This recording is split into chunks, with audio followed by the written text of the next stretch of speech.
शुभ सकाळ आज 22 मार्च शुक्रवार चलतु जानिबा देश विदेशर 30 बड़ खबर मात्र 10 मिनिट रे। जदि एपर्यंत आपण माने वीडियो को लाइक करी नाहांती वीडियो को लाइक करी चैनल को सब्सक्राइब करी कमेंट माध्यम जणातु आपण माने आम वीडियो केउ जिल्लारू देखुचंती। राज्य में गत किछि दिन हेबो कालबैशाखी वर्षा जोगु तापमात्रा कमी जाइथिला, किंतु वर्तमान राज्य दिनर तापमात्रा बढ़िबो बोली पाणीपाग विभाग पक्षरु आकलन करा जाइछि। अधिकांश स्थान रे दिन तापमात्रा 8 रु 10 डिग्री बढ़िबार संभावना रहिछि। आभ्यंतरीण और पश्चिम ओडिशार किछि अंचल रे 40 डिग्री छुई पारे। मार्च 31 रविवार थिबा सत्वे बैंक खोला रखाजिबो एनेई सूचना देइछि रिजर्व बैंक ऑफ इंडिया। साधारण ग्राहक से दिन बैंक रे निजर समस्त कार्य करि परिबे। से दिन सारा देश रे सबु बैंक खोला रहिबो। आर्थिक वर्षर शेष मास भाबे मार्च रे समस्त कागजपत्र कार्य होइथाए। जेहेतु फाइनेंशियल मास मार्च रहिछि ग्राहकंक समेत बैंक रो भी अनेक काम बाकी थिबारु रविवार छुट्टी दिन रे भी ग्राहकंक पई ए मास 31 तारीख बैंक खोला रहिबो। चलित वर्ष जून 29 तारीख आरंभ हेबो अमरनाथ यात्रा। एथर मोट 45 दिन पर्यंत बाबांको दर्शन करि परिबे श्रद्धालु। अर्थात अगस्त 19 तारीख रे एही यात्रा शेष हेबो। चलित वर्ष आषाढ़ मास कृष्ण पक्ष अष्टमी तिथि रे आरंभ हेउछि अमरनाथ यात्रार शोभन जोग रहिछि। जून 29 तारीख मध्याह्न 2:19 पर्यंत अष्टमी तिथिर रहिथिबा बेले संध्या 6:54 पर्यंत एही जोग रहिछि। गतकाली सरीछि युक्त 2 बोर्ड परीक्षा। आसंता काली ठारू आरंभ हेबो युक्त 2 खाता मूल्यांकन प्रक्रिया। उभय ऑफलाइन एवं ऑनलाइन माध्यम रे 110टी जोन रे हेबो युक्त 2 परीक्षा खाता मूल्यांकन। पूर्व वर्ष परी 2टी पर्याय रे युक्त 2 परीक्षा खाता मूल्यांकन कराजिबो। प्रथम पर्याय रे आसंता काली तथा मार्च 22 तारीख रु एप्रिल 2 तारीख पर्यंत खाता देखा हेबो। आज भारतीय बजार रे सुना मूल्य 60,940 टंकार रहिथिबा बेले 24 क्यारेट सुनार मूल्य 66,470 टंकार रहिछि। अन्य पक्षरे आज देशर राजधानी दिल्ली रे 22 क्यारेट सुना मूल्य 10 ग्राम पिछा 60,940 टंका थिबा बेले 24 क्यारेट सुना मूल्य 10 ग्राम पिछा 66,470 टंका रहिछि। सेहीपरि भुवनेश्वर रे 22 क्यारेट सुनार दर 10 ग्राम पिछा 61,800 टंका रहिथिबा बेले 67,420 टंका रहिछि 24 क्यारेट सुनार मूल्य। नूतन निर्वाचन कमिशनर नियुक्ति उपरे स्थगित रखिबाकू आवेदन को सुप्रीम कोर्ट गुरुवार दिन प्रत्याख्यान करिसेंती। एही समय रे निर्वाचन कमिशनर नियुक्ति उपरे रोक लगाइबा अर्थ अराजकता तथा विशृंखला सृष्टि करिबा हेबो बोली कहिसेंती सुप्रीम कोर्ट। नूतन आईन को चैलेंज करुथिबा आवेदनकारी को कहिसेंती जे एही समय रे आमे आईन उपरे प्रतिबंधक लगाई पारिबु नाही। अरुणाचल प्रदेश उपरे भूल दाबी को नहीं अमेरिका स्पष्ट भावे कहिछि जे अरुणाचल प्रदेश भारतर एक अविच्छेद्य अंग। अमेरिका अरुणाचल प्रदेश को भारतीय अंचल भावरे स्वीकृति देइछि। अमेरिका कहिछि जे एहा अरुणाचल प्रदेश को भारतीय अंचल भावरे स्वीकृति देइछि एवं लाइन ऑफ एक्चुअल कंट्रोल उपरे आंचलिक दाबी करिबाकू चेष्टा को दृढ़ विरोध करुछि। संबलपुर भिसुड कॉलेज रे जारी होईछि कड़ा नोटिस। छात्र छात्री लागू होईछि नुआ नियम।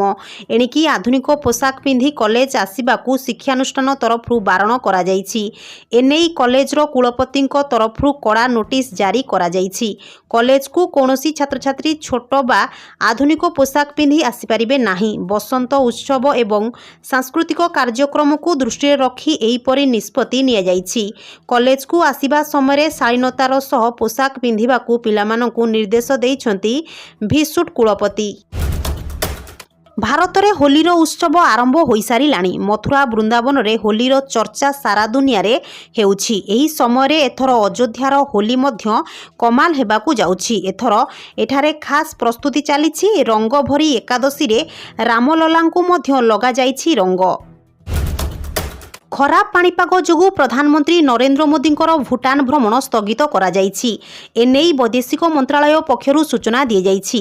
ମୋଦି ମାର୍ଚ୍ଚ 21-22 ତାରିଖରେ ଭୁଟାନ ଭ୍ରମଣରେ ଯାଇଥାନ୍ତେ। ସେପଟେ ପ୍ରଧାନମନ୍ତ୍ରୀ ଆଜି ରୁଷ ରାଷ୍ଟ୍ରପତି ଭ୍ଲାଦିମିର ପୁଟିନ ଓ ୟୁକ୍ରେନ ରାଷ୍ଟ୍ରପତି ଭୋଲୋଡୋମିର ଜେଲେନ୍ସ୍କିଙ୍କ ସହ ଆଲୋଚନା କରିଛନ୍ତି। ଲୋକସଭା ନିର୍ବାଚନ ପରେ ଉଭୟ ନେତା ପ୍ରଧାନମନ୍ତ୍ରୀ ମୋଦିଙ୍କୁ ନିମନ୍ତ୍ରଣ କରିଛନ୍ତି ବୋଲି ସୂଚନା ମିଳିଛି। ଲୋକସଭା ନିର୍ବାଚନ 2024 ପାଇଁ ଭାରତୀୟ ଜନତା ପାର୍ଟି ଭାଜପା ପାଇଁ 370+ ଏବଂ ଏନ୍ଡିଏ ପାଇଁ 400+ ଲକ୍ଷ୍ୟରେ ଦକ୍ଷିଣ ଭାରତର ଦୁର୍ଗ ଭାଙ୍ଗିବା ଅତ୍ୟନ୍ତ ଗୁରୁତ୍ୱପୂର୍ଣ୍ଣ। ଏହି କ୍ରମରେ ଦକ୍ଷିଣରେ ସମୀକରଣର ସମାଧାନ ପାଇଁ ତାମିଲନାଡୁ ଏବଂ କର୍ଣ୍ଣାଟକ ଭଳି ରାଜ୍ୟରେ ଭାଜପା ଚୂଡ଼ାନ୍ତ ରୂପ ନେଇଛି। IPL ପୂର୍ବରୁ ସୋସିଆଲ ମିଡିଆରେ କ୍ରିକେଟର କେଶବ ମହାରାଜଙ୍କ ଫଟୋ ଭାଇରାଲ ହେବାରେ ଲାଗିଛି। ଯେଉଁ ଫଟୋରେ କେଶବ ମହାରାଜ ଅଯୋଧ୍ୟାରେ ପ୍ରଭୁ ଶ୍ରୀରାମଙ୍କୁ ଦର୍ଶନ କରୁଥିବାର ଦେଖିବାକୁ ମିଳିଛି। ଅଯୋଧ୍ୟା ସ୍ଥିତ ଶ୍ରୀରାମ ମନ୍ଦିରରେ ପ୍ରଭୁ ଶ୍ରୀରାମଙ୍କ ପୂଜାର୍ଚ୍ଚନା କରିବା ସହ ଆଶୀର୍ବାଦ ଗ୍ରହଣ କରିଥିଲେ କେଶବ। ଗଠନ ହେଲା ଏନଫୋର୍ସ ଟିମ୍। 58ଟି ସବଡିଭିଜନରେ ମୁତୟନ ହେବ ଏହି ଟିମ୍। ଜଣେ ଆସିଷ୍ଟାଣ୍ଟ ମ୍ୟାନେଜରଙ୍କ ନେତୃତ୍ୱରେ 2ରୁ 4 ଜଣ ର୍ୟାଟ୍ ବା ରେଭିନ୍ୟୁ ଆସିଓର ଟିମ୍ କାମ କରିବେ। ଲକ୍ଷ୍ମୀ ଯୋଜନାରେ ଦିଆଯାଉଥିବା ସୁବିଧା ଯାତ୍ରୀ ପାଉଛନ୍ତି ନା ନାହିଁ ତାହାର ତଦାରଖ କରିବ ଏହି ଟିମ୍। କିଛି ଜାଗାରେ ଲକ୍ଷ୍ମୀ ଯୋଜନାର ସୁବିଧା ଲୋକେ ପାଉନଥିବା ଅଭିଯୋଗ ଆସିବା ପରେ ଏହି ଟିମ୍ ଗଠନ କରାଯାଇଛି। ଚେନ୍ନାଇ ସୁପର କିଙ୍ଗସର ନୂଆ ଅଧିନାୟକ ହୋଇଛନ୍ତି ଋତୁରାଜ ଗାୟକୱାଡ଼। ଚେନ୍ନାଇ ସୁପର କିଙ୍ଗସର ନୂତନ ଅଧିନାୟକ ଭାବେ ଓପନର ଋତୁରାଜ ଗାୟକୱାଡ଼ MS ଧୋନିଙ୍କୁ ସ୍ଥାନ ଦେଇଛନ୍ତି। IPLର ଅଫିସିଆଲ ସୋସିଆଲ ମିଡିଆ ହ୍ୟାଣ୍ଡଲ ଏହାକୁ ନିଶ୍ଚିତ କରିଛି। IPLର 17ତମ ସିଜନରେ ପ୍ରଥମ ଥର ପାଇଁ ସ୍ୱତନ୍ତ୍ର ନିୟମ ଲାଗୁ ହେବାକୁ ଯାଉଛି। ସାଧାରଣତଃ T20 କ୍ରିକେଟରେ ଜଣେ ବୋଲରଙ୍କୁ ଗୋଟିଏ ଓଭରରେ 2ଟି ବାଉନ୍ସର ବୋଲିଂ କରିବାକୁ ସ୍ୱୀକୃତି ମିଳିଥାଏ। ତେବେ ଦ୍ୱିତୀୟ ବାଉନ୍ସକୁ ଅମ୍ପାୟାରଙ୍କ ଦ୍ୱାରା ଏକ୍ସଟ୍ରା ଡେଲିଭରି ଭାବେ ଗଣାଯାଇ ଏକ ରନ୍ ପ୍ରଦାନ କରାଯାଇଥାଏ। କିନ୍ତୁ ଏକଦିବସୀୟ ଏବଂ ଟେଷ୍ଟ କ୍ରିକେଟରେ ଗୋଟିଏ ଓଭରରେ ବୋଲର 2ଟି ବାଉନ୍ସର ବୋଲିଂ କରିପାରିବେ। ଏବେ ସେହି ଧାରାରେ IPLରେ ମଧ୍ୟ ଗୋଟିଏ ଓଭରରେ ବୋଲର 2ଟି ବାଉନ୍ସର ପକାଇ ପାରିବେ। ଏଣିକି ପାଖ ରେଳ ଷ୍ଟେସନରେ ମିଳିବ ଶସ୍ତା ରାସନ। ଜାଣନ୍ତୁ କେବେ ଓ କେମିତି ପାଇବେ।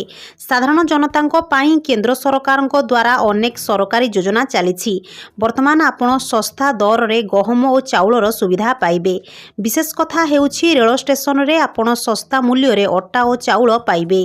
ରେଳବାଇ ଦ୍ୱାରା ଏକ ନୂତନ ପଦକ୍ଷେପ ଆରମ୍ଭ ହୋଇଛି ଯେଉଁଥିରେ ଆପଣ ଷ୍ଟେସନରେ ଭାରତ ଅଟା ଓ ଚାଉଳ ପାଇବେ।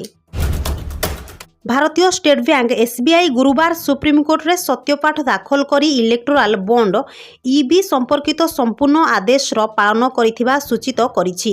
ଏଥିରେ ସେ ଭାରତୀୟ ନିର୍ବାଚନ ଆୟୋଗ ECIଙ୍କୁ ବଣ୍ଡ କ୍ରେତା ଓ ହିତାଧିକାରୀଙ୍କ ବଣ୍ଡ ସଂଖ୍ୟା ଦେଇ ଦିଆଯାଇଥିବା କହିଛି।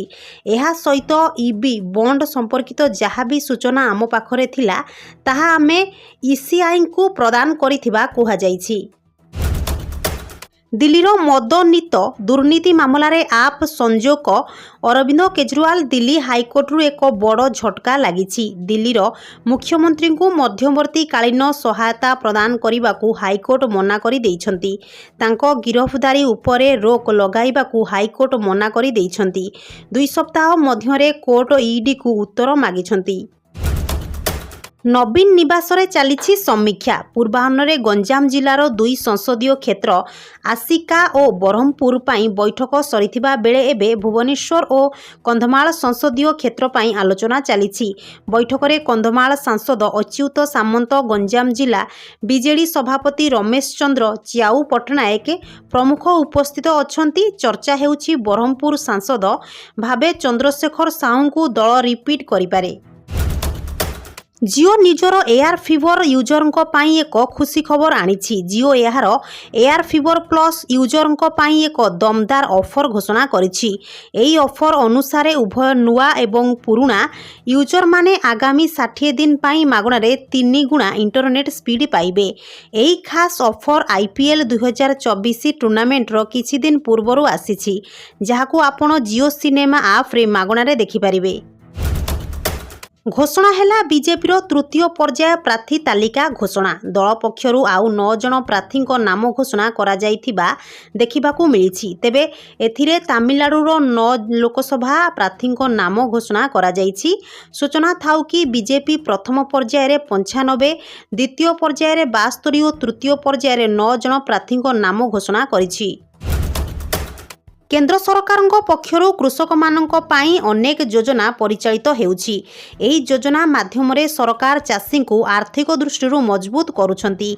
संप्रति कृषक माने पीएम किसान योजनार 16तम किस्तीर लाभ पाइछंती। एहा परे 17तम किस्ती पाई अपेक्षा करिछंती। एथि सहित सरकार कृषक मानकु व्यवसाय आरंभ करिबारे सहाय्य करुछंती। एथिरे कृषक मानकु 15 लाख टंका पर्यंत सहायता जोगाई दियाजिवो। एफपीओ योजना अधीन रे सरकार 15 लाख टंका दियंती। एही योजना रे कृषक मानकु कृषि संबंधी कोनोसी नूतन व्यवसाय आरंभ करिबा पई आर्थिक सहायता दिया जाए। कृषक माने मध्य एही योजनार लाभ उठाई पारिबे एवं एहा सहित सेमानकर नूतन व्यवसाय आरंभ करि पारिबे। एही योजनार लाभ पाइबा पई 11 जन चाषी को एकाठी होई एक संगठन गठन करिबाकू पड़िबो। एथिरे कृषक माने कृषि उपकरण सार मंजी एवं औषध किणिबारे सहायता पाइबे। एही योजनार लाभ केवल कृषक उत्पादक संगठन को दियाजिवो। सर्वप्रथमे 11 जन कृषकों एक संगठन गठन होगा आवश्यक। यापर आपण जातीय कृषि बजार ऑफिशियल वेबसाइट परिदर्शन करंतु। एठारे मूल पृष्ठारे आपणकू एफपीओ रो विकल्प चयन करने को पड़िबो। यापर आपणकू पंजीकरण फॉर्म उपरे क्लिक करने को पड़िबो एवं फॉर्म रे दिया जाइथिबा समस्त तथ्य पूर्ण करने को पड़िबो।